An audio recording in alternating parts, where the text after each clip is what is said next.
이곳에 나와 예배한 우리 모든 성도님들과 인터넷으로 예배한 우리 모든 성도님들 모두가 어떤 문제, 어떤 상황, 어떤 어려움 앞에서도 더 큰 하나님을 경험하시고 문제가 해결되고 지경이 넓혀지는 은혜가 있기를 주님의 이름으로 축원합니다.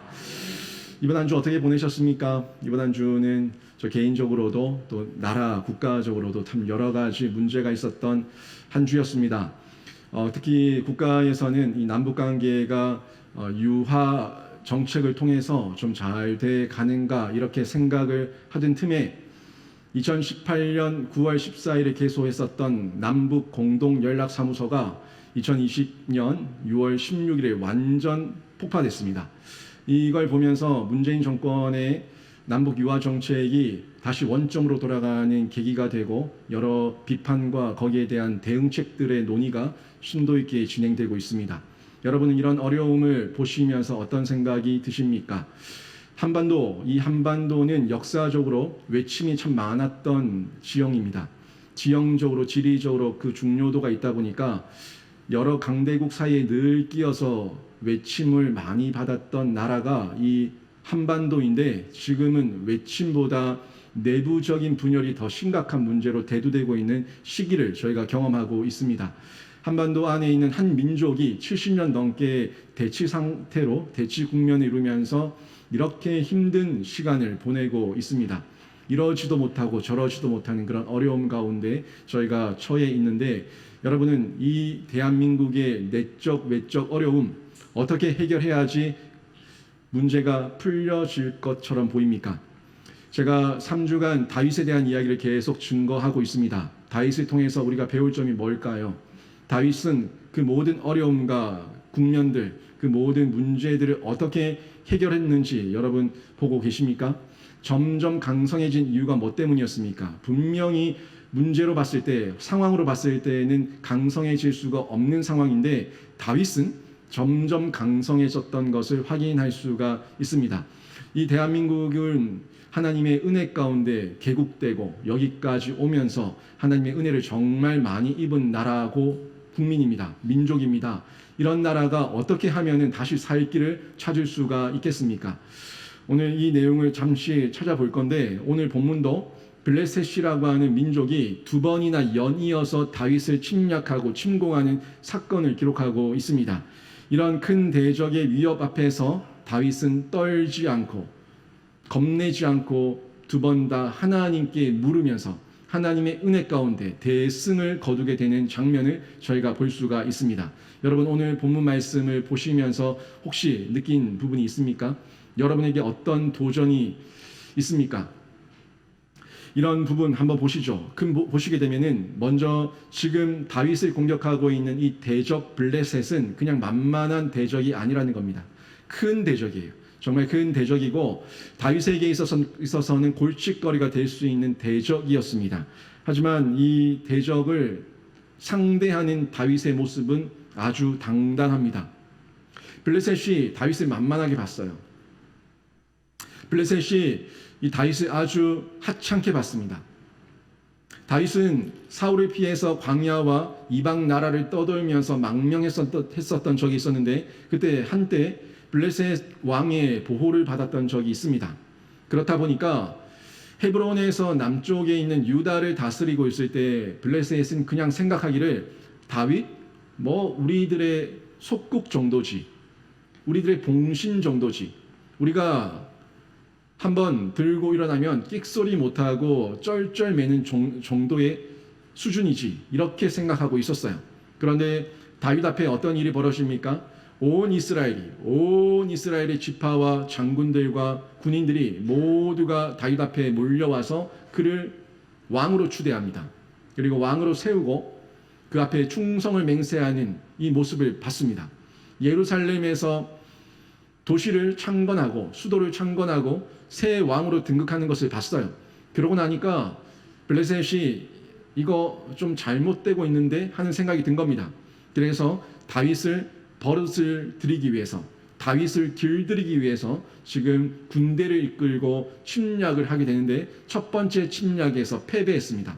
그래서 더 큰 군대를 이끌고 다시 침략하는 내용이 오늘 본문에 이어지는 내용으로 나오고 있는데 블레셋은 다윗에게 있어서 만만한 대적이 아니라 큰 대적이었고 큰 골칫거리였지만, 그렇지만 상황은 그랬지만 더 큰 하나님을 의지하면서 이 문제를 거뜬히 해결해내는 다윗을 발견할 수가 있습니다. 오늘 내용 보시면 이 큰 도전을 행하고 있는 이 블레셋은 어떻게 보면은 애굽의 후손들입니다.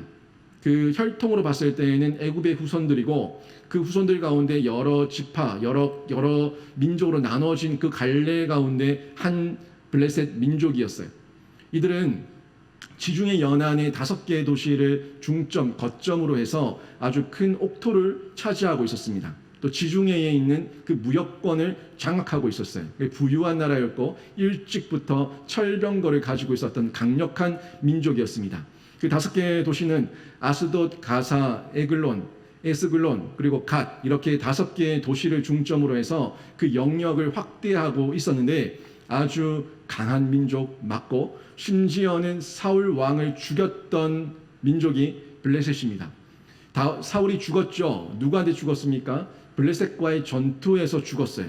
그것도 죽일 때 그냥 죽인 것이 아니라 죽인 이후에 벳산 성벽에 못 박아서 아주 비참하게, 아주 처절하게 사울 왕을 죽였던 민족이 블레셋이었습니다.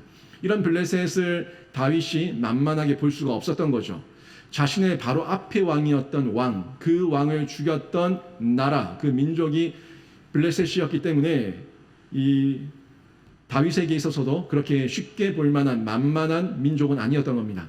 거기다가 지금 온 민족이, 그 블레셋 민족이 총출동해서 다윗을 죽이려고 하고, 또 그들의 신들까지, 가짜 신이긴 하지만 그들의 신들까지 다 끌고 나와가지고 이번 전쟁에서 반드시 승리하겠다는 그 결의를 다지고 있는 상황이었습니다. 다윗에게 있어서는 큰 도전이었습니다. 그들이 모였던 그 집결만 봐도 얼마나 많이 모였는지 볼 수가 있는데, 8절 말씀에 보면은 이렇게 기록하고 있죠. 다윗이 기름 부음을 받아 온 이스라엘의 왕이 되었다함을 블레셋 사람들이 듣고 모든 블레셋 사람들이 다윗을 찾으러 올라오매. 아멘. 모든 블레셋 사람들이 다윗을 찾으러, 다윗을 죽이러 왔다고 성경은 기록하고 있습니다. 얼마나 많이 왔는지 거의 모든 블레셋 사람들이 다 몰려왔다고 얘기할 정도로 성경은 그렇게 기록하고 있습니다. 오늘 본문과 동일한 본문인 사무엘하 5장 18절과 22절, 이쪽 본문은 오늘 본문과 동일한 내용을 같이 다루고 있는 본문인데, 사무엘하 5장 18절과 22절에 보면은 이렇게 기록하고 있어요. 블레셋 군대가 르바임 골짜기에 가득했다고 기록합니다. 블레셋 군대가 르바임 골짜기, 지금 싸움을 하고 있는, 전투를 하는 그 배경인 르바임 골짜기에 가득 모여 있다고 성경은 기록하고 있습니다. 얼마나 많이 몰려왔는지, 그 집결에 있는 군대의 수가 얼마나 많았는지 이렇게 기록을 하고 있는데, 이렇게 많이 몰려올 때 보면은 저희 나라의 역사 가운데 6.25 전쟁, 그 일사후퇴 때를 기억하게 되죠. 일사후퇴 때 북한 인민군을 돕기 위해서 중국 공산당 중공군들이 많은 군대를 몰고 내려왔습니다. 인해 전술을 펼치면서 그냥 엄청나게 몰고 내려왔어요. 그래서 저희 군대가 연합군과 유엔군과 이 한국군이 다시 후퇴하게 되는 일이 있었죠.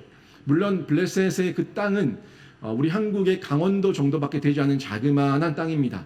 하지만 이 북한 중국군과 비교할 수는 없지만 그들 나름대로 거기에 있는 많은 백성들이, 많은 군인들이 지금 몰고 내려와서 다윗을 압박하고 있다는 것을 확인할 수가 있는데, 이 모든 큰 집결까지 다윗에게는 엄청난 대적이었고 도전이었다는 것을 확인할 수가 있습니다. 위협이죠. 엄청난 위협이죠. 이렇게 많은 사람들이 여러분 한 명을 죽인다고 찾아왔다고 하면 어떻게 느낌이 드시겠습니까?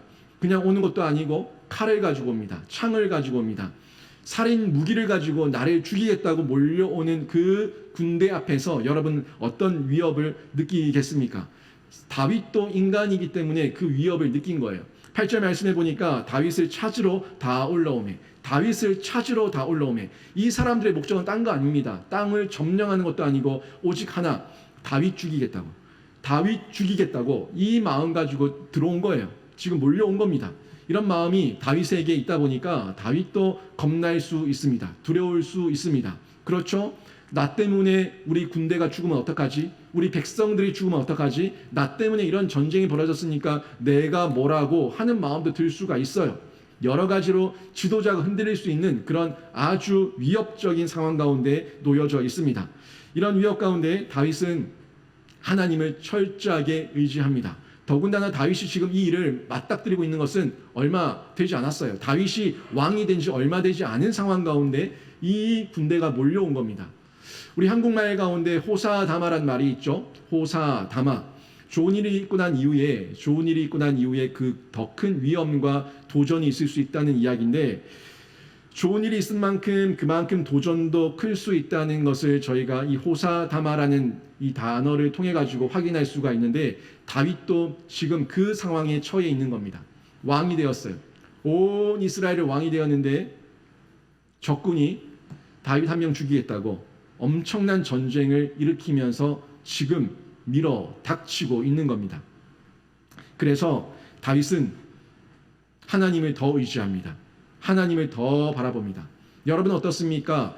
잘 되고 있다가 갑자기 무너질 때, 뭔가 풀어지는 것 같은데 다시 꼬이기 시작할 때, 여러분 어떻습니까? 여러분은 하나님을 의지합니까? 아니면은 절망 가운데, 더 큰 나락 가운데 떨어집니까? 사람은 항상 겸손해야 됩니다. 잘 될 때는 하나님 앞에서 교만하지 않도록 겸손을 훈련해야 되고, 안 될 때는 낭망하지 않도록 더욱더 주님을 의지하면서 주님께 의뢰하는 이런 겸손함과 하나님께 맡기는 의지가 있어야 되는데, 다윗은 그 모든 전천후에 하나님만을 철저하게 바라보는 의지가 있었습니다. 어디서 훈련받았어요? 광야에서 훈련받았습니다. 그 적군 나라들 가운데 미친 척하며 도망다니는 그 시기 가운데 낮아질 대로 낮아진 그 다윗의 인생을 통해서 다윗은 연단받고 훈련을 받았던 겁니다. 그래서 한순간에 일희일비하지 않습니다. 한순간에 일희일비하지 않고 철저하게 하나님만 의지하고 하나님만 붙드는 다윗의 모습을, 다윗의 여정을 통해서 분명히 확인할 수가 있습니다. 다윗이 누굽니까? 다윗은 왕이에요. 한 나라의 왕이에요. 지난주에도 봤지만 다윗 앞에 몰려와서 충성을 맹세했었던 그 군대가 얼마나 됐습니까? 34만 800명입니다. 여러분, 34만 800명이 작은 군대입니까? 작은 군대예요? 엄청난 군대입니다. 그런 군대, 왕권을 가지고 있고 군권을 가지고 있고 가는 곳곳마다 승승장구하고 있고 하나님 앞에서까지도 교만을 떨 수 있는 그런 왕의 위치에 있는 사람이 다윗이었습니다. 하지만 다윗은 인생 모든 이런 여정이 하나님 손에 있다는 것, 하나님 손에 있다는 것을 철저하게 믿고 있었기 때문에 교만하지 않아요. 자만하지 않아요. 겸손하게 늘 엎드립니다.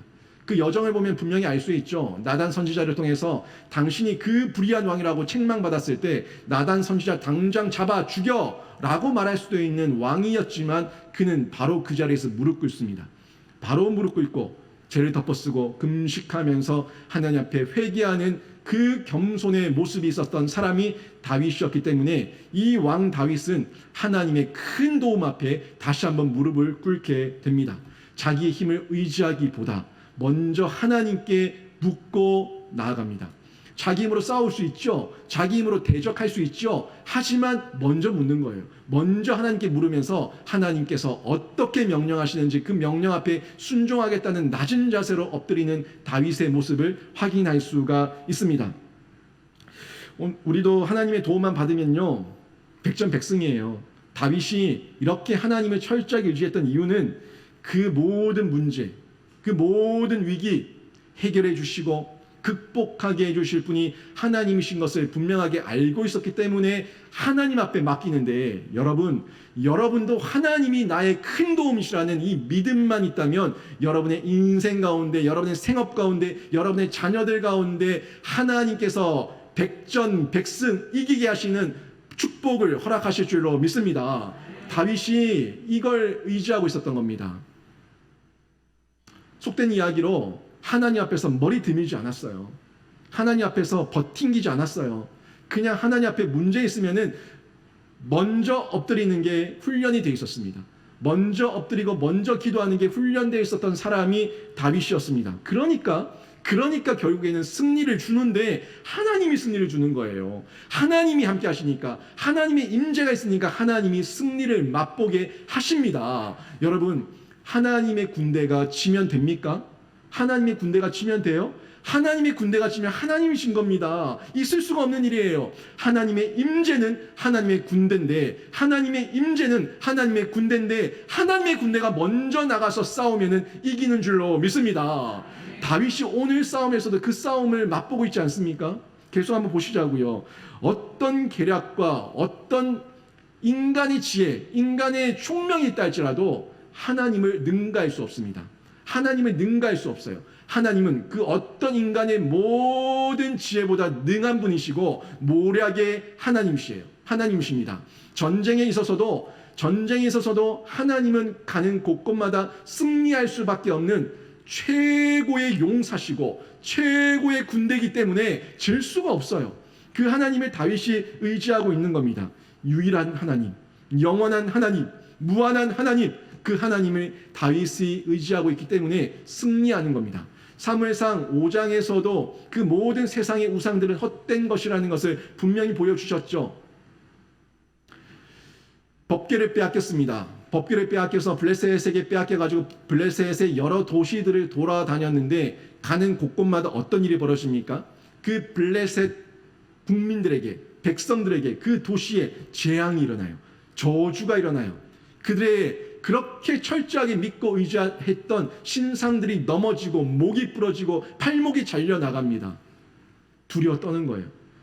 하나님이, 이스라엘의 하나님이 참 신이구나, 참 하나님이구나 하는 것을 블레셋 백성들이 체험하면서 그 법궤를 밀어내는 거예요. 자꾸 밀어내면서 가져가라고 하다가 나중에는 소에다가 메어가지고 달구지에 메어서 이스라엘 민족에게 보내버리죠. 자기들이 감당할 수가 없다는 겁니다. 하나님을 믿지 않는 그들에게는 그 하나님이 감당할 수 없는 저주지만 하나님을 믿는 다윗에게는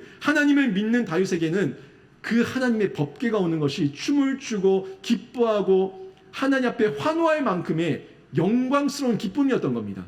큰 도움이었던 겁니다. 이것을 다윗이 경험하면서 하나님 앞에 하나님만이 우리의 도움이시라고 엎드리는 그 모습을 오늘도 보여주고 있습니다. 여러분, 여러분에게 어떤 도움이 있습니까? 다윗에게 하나님이 큰 도움이었다면 여러분에게는 큰 도움이 뭡니까? 돈입니까? 세상입니까? 권력자입니까?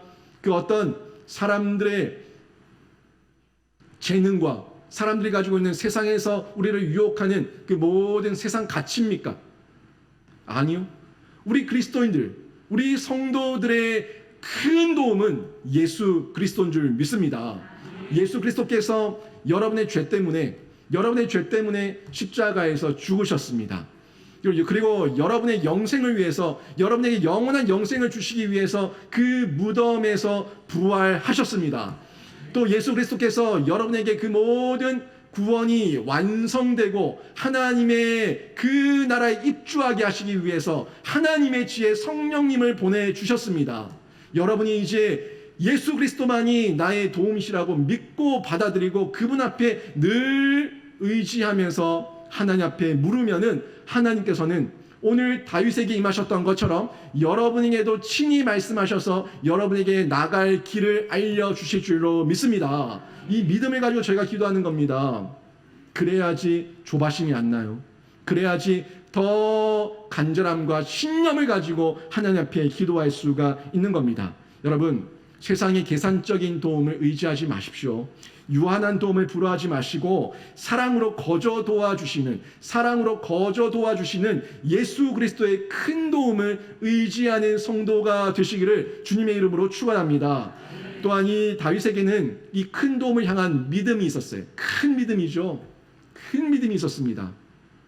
다윗은 이 하나님의 도움을 믿음을 통해 가지고 100% 활용합니다. 100%. 여러분, 하나님을 100% 활용하십시오. 하나님을 100% 활용하십시오. 하나님을 턱 믿으면은 하나님께서 여러분 앞에서 앞서 행하시는 줄로 믿습니다. 1차 침공 시에 1차 블레셋이 침공했을 때 10절에 보니까 다윗이 하나님께 질문하죠. 다윗의 질문 앞에 하나님은 즉각 대답하십니다. 10절 보시면 여호와께서 그에게 이르시되 올라가라 내가 그들을 내 손에 넘기리라. 아멘. 하나님께서 응답하시는 거예요. 올라가라. 너 올라가라. 내가 네 손에 붙였다. 저 블레셋 군대를 네 손에 붙였으니까 네가 가는 곳곳마다 승리할 것이다. 올라가라. 말씀하십니다.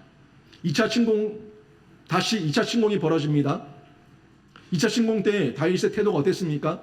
1차 침공 때 하나님이 올라가라고 말씀하셨으니까 이번에도 그냥 믿고 그냥 갑니다 하고 나가지 않고 또 물어요. 또 물어요. 무슨 말입니까, 여러분? 교만하지 않았다는 거예요. 한 번 승리를 맛봤다고 교만하지 않고 이번 전쟁은 어떻게 될지 모르니까 또 묻는 겁니다. 또 묻는 거예요. 또 물으니까 하나님께서 이번에는 어떻게 대답하십니까? 똑같은 대답이에요? 대답이 다르죠. 14절부터 15절에 이렇게 나옵니다. 하나님이 이르시되 마주 올라가지 말고 그들 뒤로 돌아서 뽕나무 숲을 맞은편에서 그들을 기습하되 뽕나무 꼭대기에서 걸음 걷는 소리가 들리거든 곧 나가서 싸우라. 너보다 하나님이 앞서 나아가서 블레셋 사람들의 군대를 치리라 하신지라. 아멘. 이번에는 어떻습니까? 첫 번째는 올라가라 하셨는데 두 번째는 올라가지 마라고 얘기하죠. 올라가지 말고 뒤로 돌아가라고 얘기합니다. 뒤로 돌아가라고. 하나님은 여러분에게 늘 똑같은 대답을 하시는 분이 아니라 여러분의 상황과 때에 따라서 여러분의 인격과 여러분의 어떤 성품에 따라서 여러분의 어떤 마음 중심에 따라서 그때 대답이 다를 수 있는데 그 대답은 다를 수 있지만 하나님만 의지하면 승리하게 하신 하나님인 줄 믿습니다. 다윗은요, 첫 번째 자신에게 응답하셨던 그 하나님을 믿고 교만하지 않고 또 물어요. 여러분, 또 묻는 게 잘못됐어요?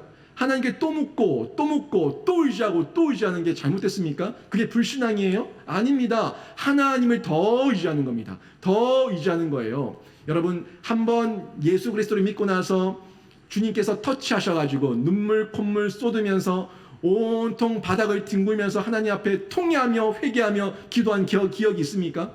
그러면 내 인생 끝난 거예요? 내 인생 끝났어요. 이제 그냥 막 살면 되는 겁니까? 아니요. 성화의 과정 가운데 늘 묻는 겁니다. 그때 은혜 주셨던 하나님 오늘도 은혜 주시기를 원합니다.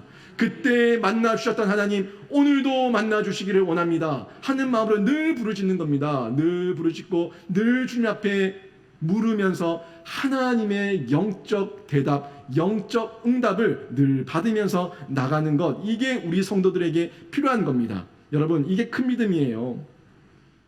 이스라엘 민족이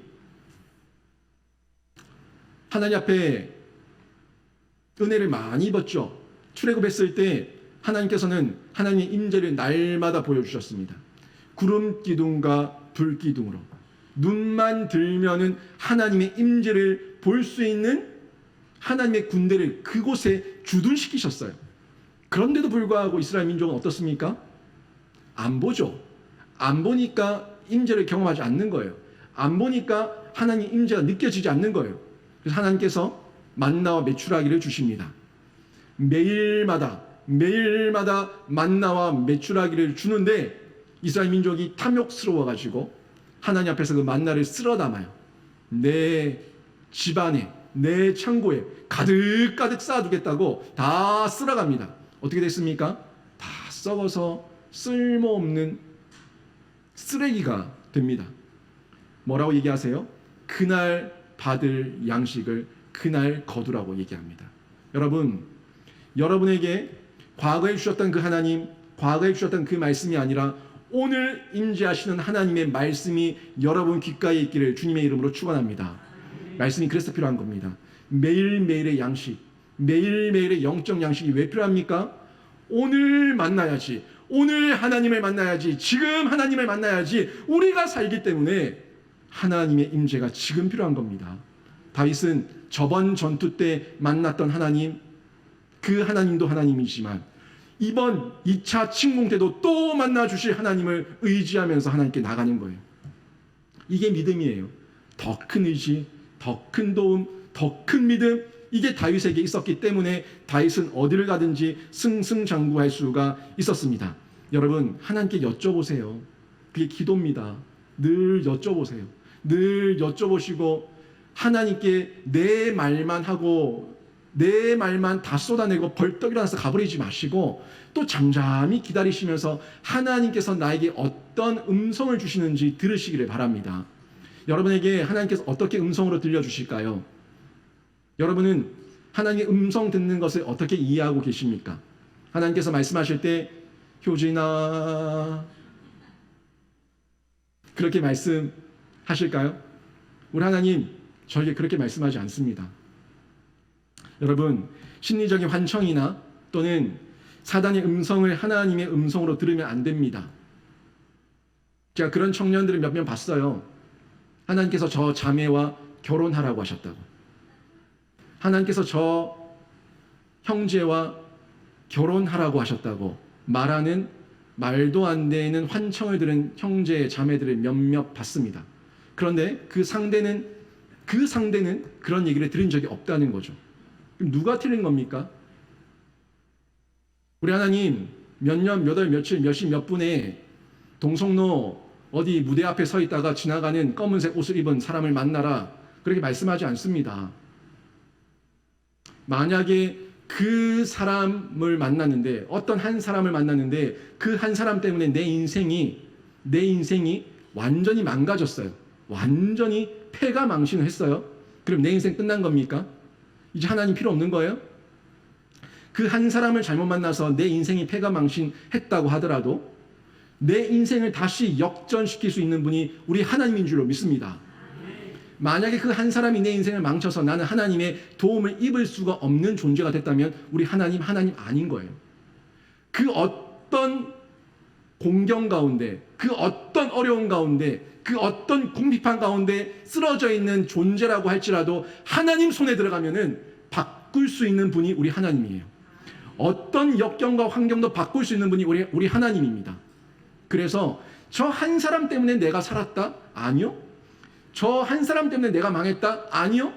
그 한 사람을 만나게 하신 분도 하나님이신데 그 한 사람 때문에 잘 되었다면 하나님의 은혜인 것이고 이 한 사람을 만난 게 내 욕심 때문에 잘못 만나서 잘못되었다고 하더라도 그것을 바꿀 수 있는 분이 우리 하나님이시라고 하는 믿음을 가지고 우리가 신앙생활에 뛰어들면은 우리 하나님 다윗에게 일하셨던 것처럼 여러분에게도 일하셔서 여러분의 인생을 다시 리모델링 하실 줄로 믿습니다. 이게 믿음이에요. 여러분 혹시라도 여러분 가운데 잘못된 환청이 있거나 잘못된 어떤 메시지가 자꾸 귓가에 들려지는 체험이 있다면 순간에 판단하지 마시고 담임 목사인 저에게 문의하시기를 바랍니다. 교회 어른들 가운데 신앙의 어른들에게 기도 요청하시고 문의하시고 질문하시기를 바랍니다. 그 가운데 지도를 받고 그 가운데 다듬어지는 거예요. 다듬어지는 가운데 바른 하나님의 음성을 듣는 방법을 알아가는 겁니다. 여러분 우리 하나님 말씀으로 음성을 주세요. 말씀으로 깨닫게 하세요. 말씀으로 우리에게 조명해 주십니다. 성경은 계시죠. 이 계시는요 예언의 계시예요. 이 계시는 지금 완성되었습니다. 더 이상의 계시가 없어요. 지금 내가 계시 받았다고 하면은 그거는 개인에게 유익은 있을지 모르겠지만 절대 말씀과 배치될 수가 없고 그리고 말씀을 위배할 수가 없습니다. 말씀과 위배된 계시와 말씀에 벗어난 계시는 공동체를 파괴하는 계시고 본인에게도 덕이 되지 않는 거짓 메시지입니다. 모든 계시는 말씀을 통해서 우리에게 적용되는 거예요. 성령 하나님을 보내주셨는데 성령 하나님께서 우리에게 이해하게 하시고 깨닫게 하시고 조명해 주시고 적용하게 하실 때 모든 그 범위와 테두리는 말씀 안에 있습니다. 말씀을 벗어난 이해, 해석, 적용 없어요. 모든 것이 말씀 안에서 성령께서 친히 조명해 주시는데 이게 우리 가운데 있어야지만 우리의 삶이 바뀌는 겁니다. 여러분 사람 바뀌는 게 쉬운 것 같아요? 사람 바뀌는 거 정말 쉽지 않습니다. 정말 안 바뀝니다. 그런데 말씀이 들어가서 말씀이 나에게 가슴으로 부딪혀가지고 이해가 되고 해석이 되고 적용이 되면 사람이 바뀌어요. 사람이 바뀝니다. 여러분 사람 정말 안 바뀝니다. 저도 잘 안 바뀌는 존재지만 제가 바뀌는 것도 하나님의 은혜로 기적적으로 바뀌는 거고 여러분이 바뀌는 것도 하나님의 은혜로 기적적으로 바뀌는 거예요. 여러분 사람 안 바뀌는 거 어떻게 확인할 수 있습니까? 여러분 보시면 압니다. 여러분 보시면 여러분이 얼마나 안 바뀌는 줄 알아요. 아는데 안 되잖아요. 아는데 안 되잖아요. 왜 안 돼요? 내가 안 바뀌어서 안 되는 겁니다. 머리로만 알고 있지 내 마음이, 내 생각이 바뀌지 않으니까 행동이 되지 않는 거예요. 묵상하는 거, 새벽기도 나오는 거, 금요기도에 나오는 거, 공예배 드리는 거, 예물 드리는 거, 모든 면에서 하면 좋지, 하면 좋지. 생각은 있지만은 마음으로 내려오지 않으니까 되지 않는 겁니다. 이 상황을 바꿀 수 있는 게 누가 바꿀 수 있습니까? 사람이 못 바꿔요. 성령 하나님께서 깨닫게 해주시고 말씀해 주시는데 가슴으로 말씀해 주시고 가슴으로 느끼게 하시고 의지적으로 결단하게 하시면 사람이 바뀌는 변화를 체험하게 될 줄로 믿습니다. 다윗은요, 이걸 어디서 경험했습니까? 광야에서 했어요. 이방 땅에서 했어요. 혼자 울며 불며 하나님 앞에서 그렇게 울며 불며 기도하는 중에 그 훈련을 통해 가지고 하나님께서 그 다윗을 바꿔놓으신 겁니다. 그러니까 모든 상황을 바라보는 눈이 뭐로 바라봐요? 하나님의 세계관으로 바라보는 겁니다. 나단 선지자가 그렇게 모욕적인 말을 해도 그 말을 누구의 말로 들어요? 하나님의 말씀으로 듣는 거예요. 모든 상황이 하나님의 뜻 가운데 있고 그 말씀이 하나님의 말씀의 범위 안에 있다면, 말씀의 조명 아래 있다면 내가 그 말씀을 듣는 것이 옳다는 것을 알고 그 자리에 납작 엎드리는 사람이 다윗이었습니다. 이 다윗 복받을만 하지 않습니까? 이 다윗 하나님께서 어디를 가든지 점점 강성하게 할 만하지 않습니까? 저는 우리 성도님들 모두가 이런 마음의 은혜를 누리시고 그 마음 가운데 하나님의 평화, 하나님의 평강, 하나님의 그 화평이 임하기를 주님의 이름으로 축원합니다. 여러분 기도하다가 헷갈릴 때가 있거든요. 이건가 긴가, 이건가 아닌가. 그거 아니에요. 헷갈리면 아닙니다. 우리 하나님 기도에 응답 주실 때 화평으로 주십니다. 평강으로 주십니다. 마음의 평안함으로 주십니다. 이게 신념이거든요. 확실한 신념이에요. 확실한 신념이 내 가슴에 박히면 의심하지 않아요. 조바심이 아니라 간절함이에요. 의지함을 가지고 뛰어드는 겁니다. 그 평화예요. 제가 어떤 선택을 할 때 저는 기다려요. 하나님께서 제 마음에 평화를 주실 때까지, 그것이 나의 인간의 계산이 아니라 내 마음이 이게 맞다는 평화를 주실 때까지 기다립니다. 그리고 평화를 주시고 화평을 주시면은 신념이 생기기 때문에 이거다, 이게 하나님의 뜻이다 하는 말씀의 조명이 비춰지니까 그게 걸어가는 겁니다. 뚜벅뚜벅 걸어가는 거예요. 그게 없으면요, 내가 이거다 하고 가다가도 아닌가 보네, 잘못 왔나 보네, 이게 아니면 어떡하지 하면서 계속 뒤를 돌아보는 거예요. 뒤를 돌아보고 퍼질러지고 갈 길을 잃어버립니다. 여러분 마음 가운데 평화가 임할 때까지, 평강이 임할 때까지 우리 하나님의 평강이에요. 우리 하나님의 응답의 평강이고 하나님의 평화이기 때문에 그 평화가 임할 때까지 기도하면서 가는 겁니다. 다윗 지금 블레셋과 싸우러 나갈 때 두려워 떨면서 나갔을까요? 두려워 떨면서 뒤로 돌아갔을까요?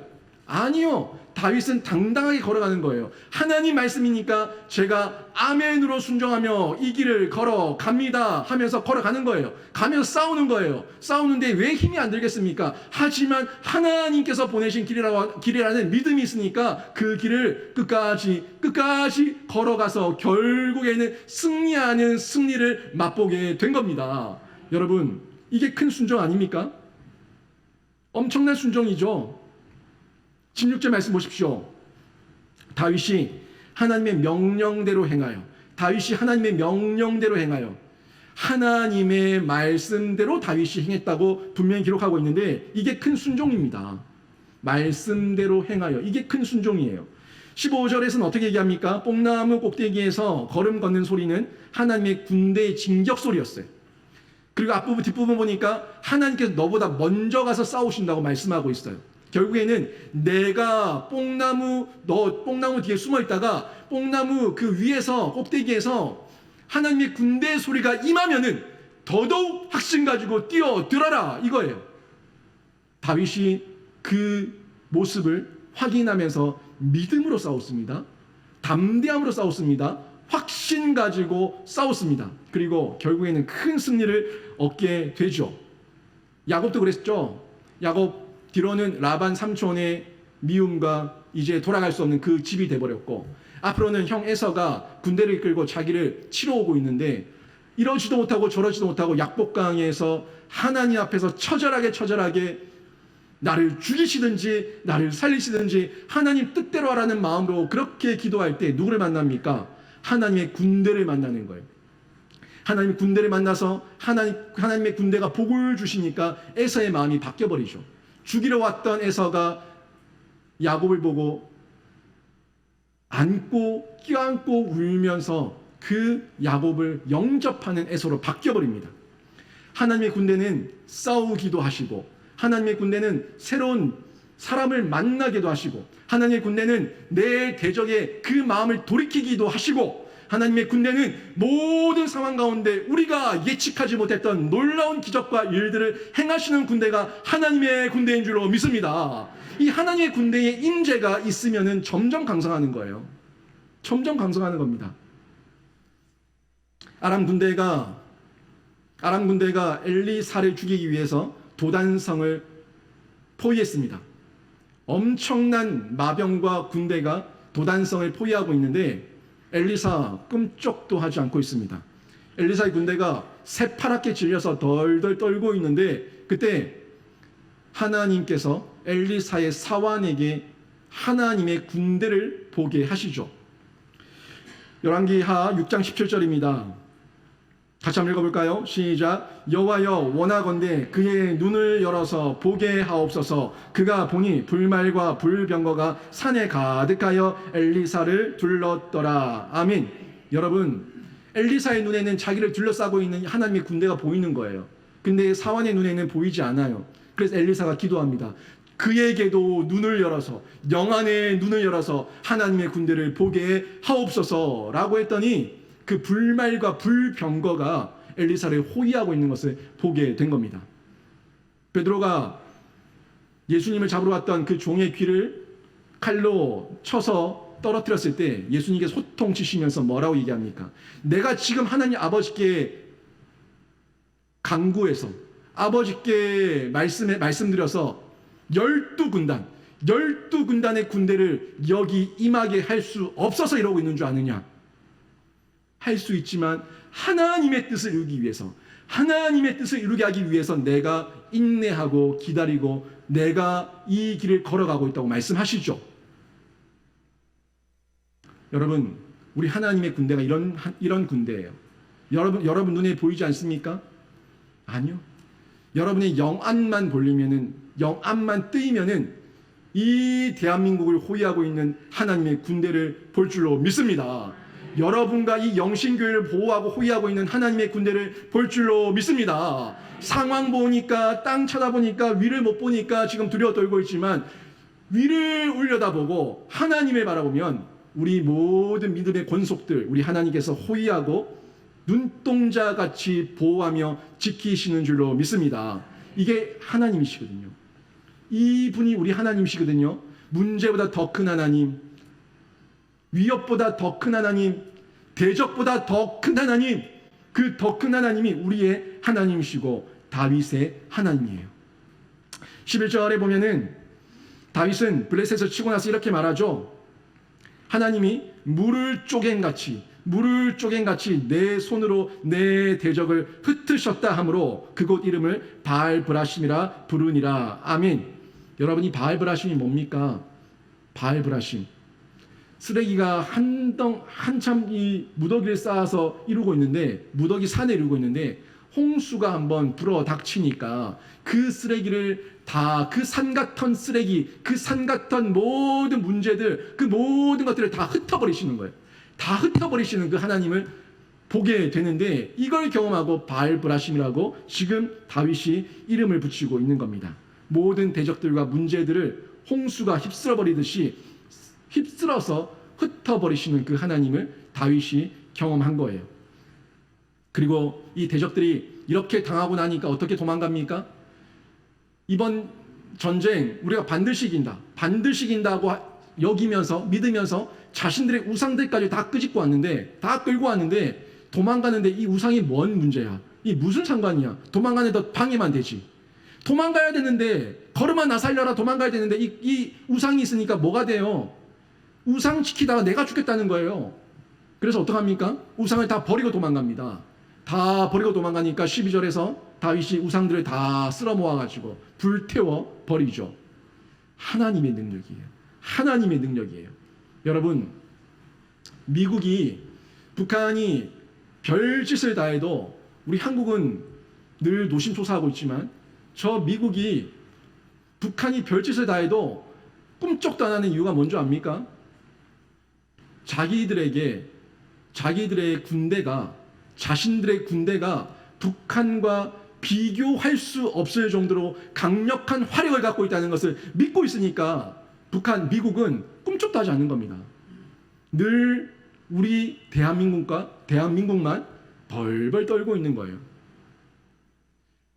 자신들의 화력만 있어도 이렇게 당당할 수가 있는데, 우리 하나님의 군대가 이 대한민국을 호위하고 보호하고 있다는 믿음만 있다면, 우리가 북한 앞에서, 저 악한 3대 세습 정권 앞에서, 독재 정권 앞에서 두려워 떨 이유가 뭐가 있습니까? 남북 공동 연락사무소를 폭파하든지 말든지, 핵을 가지고 있든지 말든지, 우리는 하나님의 지혜로 하나님께 물으면서 하나님의 은혜대로 살면은 이 대한민국은 계속해서 선교 강국으로 우리 하나님께서 사용하실 줄로 믿습니다. 그때 우리가 기쁨을 누리는 겁니다. 더 큰 기쁨, 이루 말할 수 없는 기쁨을 우리가 누리게 되는 거예요. 하나님을 바라볼 때 더 큰 기쁨을 누릴 수가 있는 겁니다. 다윗, 얼마나 많은 외적들이 외침을 하고 다윗을 못 잡아먹어서 많이 덤벼옵니까? 하지만 다윗은요, 하나님이 계시니까 두려워 떨지 않습니다.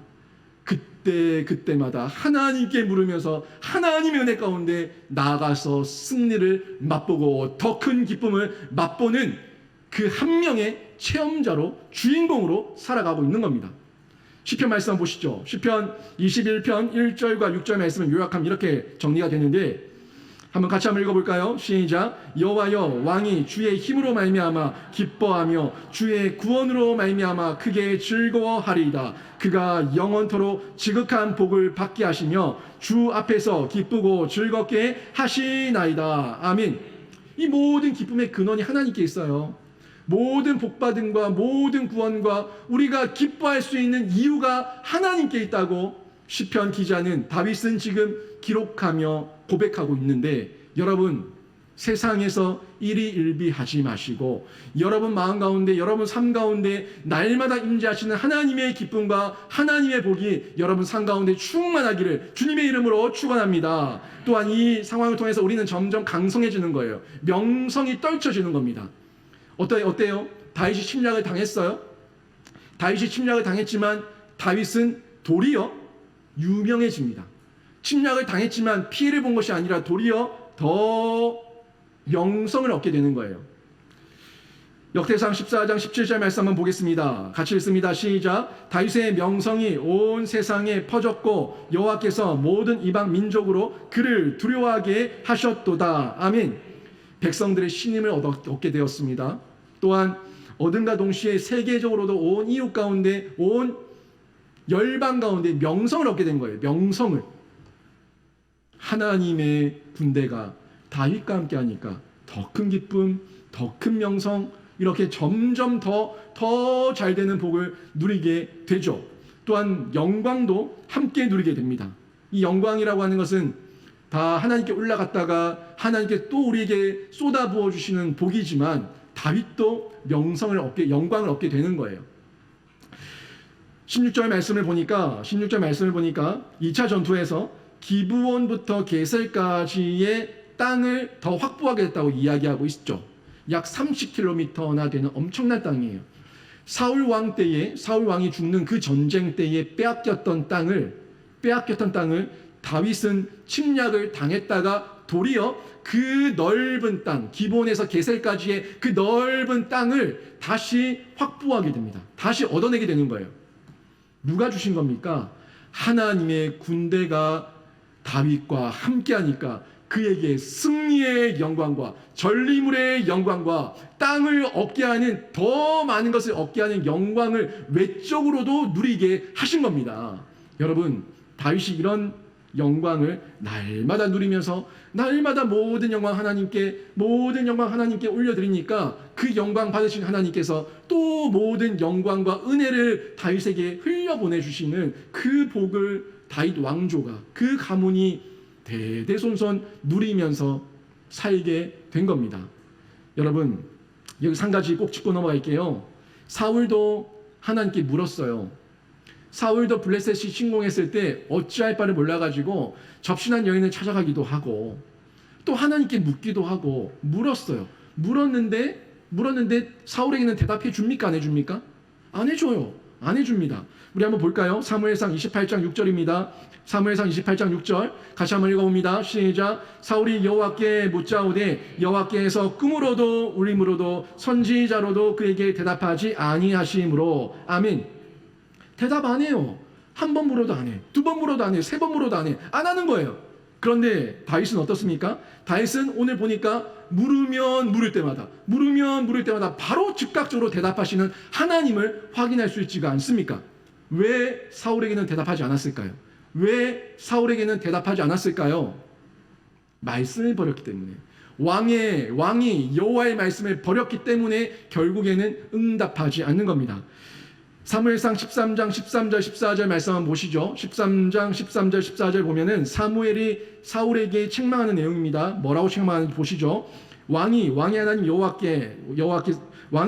여호와께서 왕에게 내리신 명령을 지키지 아니하였도다. 그리하였더라면 여호와께서 이스라엘 위에 왕의 나라를 영원히 세우셨을 것이거늘 지금은 왕의 나라가 길지 못할 것이라. 여호와께서 왕에게 명령하신 바를 왕이 지키지 아니하였으므로. 아멘. 지금 13장 앞부분에서 왕이 하나님의 명령을 지키지 않았으므로, 또 14절 마지막 부분에서 왕이 하나님의 명령을 지키지 아니하였으므로. 여러분, 명령 하나님의 말씀에 순종하지 않는 자에게는 응답하지 않지만 하나님의 말씀에 순종하는 다윗에게는, 하나님을 경외하는 다윗에게는 항상 언제나 늘 동일하게 말씀하시고 응답하시는 하나님을 확인할 수가 있습니다. 여러분, 하나님만 철저하게 의지하세요. 하나님을 의지하고 하나님을 붙들면은, 하나님을 경외하고 하나님께 순종하면은 여러분의 기도도 우리 하나님께서 반드시 들으시고 응답해 주실 줄로 믿습니다. 시편 5편 12절과 시편 7편 10절에 보면 이런 말씀이 나오는데 같이 한번 읽어볼까요? 12절 말씀, 시편 5편 12절 시작. 여호와여, 주는 의인에게 복을 주시고 방패로 함같이 은혜로 그를 호위하시리이다. 7편 10절 시작. 나의 방패는 7편 10절 시작. 나의 방패는 마음이 정직한 자를 구원하시는 하나님께 있도다. 아멘. 지금 시편 기자가 얘기하고 있는 거 뭡니까? 본인이, 자기가, 당신이 지금 복을 받는 이유는 하나님의 은혜 아래 있다고 얘기하고 있어요. 하나님을 의지하는 자, 하나님 앞에 의인이라 인정받은 자, 그들이, 하나님 보시기에 정직한 자, 그들이 하나님의 방패로 보호를 받고 하나님의 복을 받는다고 시편 기자는 분명하게 기록하고 있습니다. 여러분, 우리 100% 정직할 수 없어요. 우리 100% 의인일 수 없습니다. 그래서 뭐가 필요해요? 여호와의 그늘 아래, 여호와의 품 안에 폭 들어가시기를 바랍니다. 우리 하나님 칭의라고 얘기하세요. 칭의. 나를 보시고, 내가 여호와께서 나를 감싸주시는 나를 보시고 나의 본질이 아니라 나를 감싸고 있는 여호와, 그 예수 그리스도의 은혜를 보시고 의롭다고 여겨주시는 겁니다. 의롭다고 여겨주시는 거예요. 우리는 예수 그리스도, 예수님의 품에서 나가기만 하면은 죄인이에요. 예수님의 품 안에 있을 때 의롭다고 여김을 받는 건데, 그 여김을 받고 있을 때 여호와의 방패, 여호와의 복, 여호와의 군대, 여호와의 임재, 이 모든 것이 우리에게 임하고 우리가 그 가운데 체험적인 신앙을 살아갈 수가 있는 겁니다. 여러분, 기도 응답이 없습니까? 왜 없습니까? 왜 없을까요? 여러분의 요구가 잘못되었을 때, 육신의 정욕과 안목의 정욕과 이생의 자랑 가운데 여러분의 요구가 잘못되었을 때 하나님께서는 아니야, 노라고 얘기하십니다. 그리고 여러분이 요구하는 그때가 타이밍이 맞지 않을 때, 하나님의 방법, 하나님의 때, 하나님의 타이밍이 맞지 않을 때 하나님은 wait, 기다리라고 말씀하십니다. 기다리라는 거예요. 그리고 우리들의 인격이 아직 성장하지 않아서 내가 줘봤자, 하나님이 줘봤자 이거는 범죄하는 데밖에 쓰이지 않겠다고 싶을 때, 그때 하나님은 더 성장하라고, 우리 보고 더 성장하라고, grow라고 얘기하시는 겁니다. 우리에게 성장하라고, 너희들의 인격을 더 성숙하고 성장시킨 이후에 구하라고 하나님께서 말씀하시는 거예요. 요구가 맞아요? 타이밍이 맞아요? 우리의 인격이 준비됐어요? 그러면 하나님께서 기도할 때 yes, 알겠다, 지금 주겠다 라고 말씀하십니다. 여러분, 어린아이가 여러분에게 부엌칼을 달라고 하면 주겠습니까? 요구가 맞지 않은데 그 부엌칼을 달라고 때를 쓰면 주겠습니까? 주지 않습니다. 뻔하게 이 아이가 스마트폰을 주면은 탈선하고 불법한 영상들을 볼 게 너무나 뻔한데 그 아이에게 스마트폰을 주겠습니까? 아직까지 타이밍이 아니고 성숙이, 인격이, 성품이 더 자란 이후에 줘야 되는 거예요. 그래서 안 주는 겁니다. 하물며 인간 부모가 이런데 우리 하나님께서 여러분이 요구하는 거 모를까요? 다 알지만 하나님께서는 no, wait, grow, yes, 이 네 가지를 가지고 여러분이 기도할 때에 반드시 그때마다 응답하고 있어요. 응답하고 있는데 우리가 안 듣는 거죠. 안 보는 거죠. 무조건 이거만 요구하고 있죠. 하나님의 음성을 들어보세요. 지금 기다리라는 건지, 아니라고 얘기하는 건지, 아니면 조금 더 성장하라고 얘기하는 건지 기다려보시고 들어보십시오. 여러분, 그렇게 계속해서 하나님 앞에 부르짖는 중에 하나님 여러분의 기도를 들으십니다. 다윗이 고백하고 있지 않습니까? 내가 여호와를 기다렸더니 주께서 나의 부르짖음을 들으셨도다. 나를 기가 막힐 웅덩이와 수렁에서 끌어올리시고 내 발을 반석 위에 두사 견고하게 하시고 내 길을 형통하게 하셨다고, 내 길을 평탄하게 하셨다고 말씀하고 있지 않습니까? 주께서 내게 행하신 기적이 너무 많아 그 수를 셀 수도 없나이다. 이렇게 고백하고 있지 않습니까? 이 다윗의 고백이 여러분의 고백이 될 줄로 믿습니다. 여러분, 오늘 말씀 들으면서 여러분 앞에 있는 큰 대적이 뭐라고 보입니까? 여러분 앞에 있는 큰 문제와 큰 위협이 뭐라고 보이십니까? 이 모든 문제들이 지금 우리가 당장은 해결할 수 없는 것처럼 보여질지 몰라도 우리 하나님께서 함께 하시면은 모든 면에서 해결되는 은혜를 누리게 됩니다. 하나님 보세요. 오늘 말씀 정리하면 이겁니다. 큰 대적 앞에서 겁먹지 마시고요. 더 큰 하나님을 보시기를 바랍니다. 큰 위협 앞에서 더 큰 하나님을 신뢰하시기를 바랍니다. 더 큰 문제 앞에서 더 큰 하나님을 기대하시기를 바랍니다. 그때 여러분에게 더 큰 기쁨이 있을 겁니다. 더 큰 명성이 있고 더 큰 영광이 여러분에게 주어집니다. 이 믿음 가지시고 두려워 떨지 마시고 뒷걸음질 마시고 하나님 의지하면서 한 걸음 한 걸음 걸어가시는 우리 성도님들이 다 되시기를 바랍니다. 바알브라심, 여러분 앞에 있던 어떤 문제라도, 어떤 위협이라도, 어떤 쓰레기라 할지라도 하나님께서 흩어버리시면은 다 흩어질 줄로 믿고 하나님을 철저하게 의지하며 승리하는 걸음 한 걸음 걸어가시는 우리 모든 영신교회 성도들 되시기를 주님의 이름으로 축원합니다. 아멘.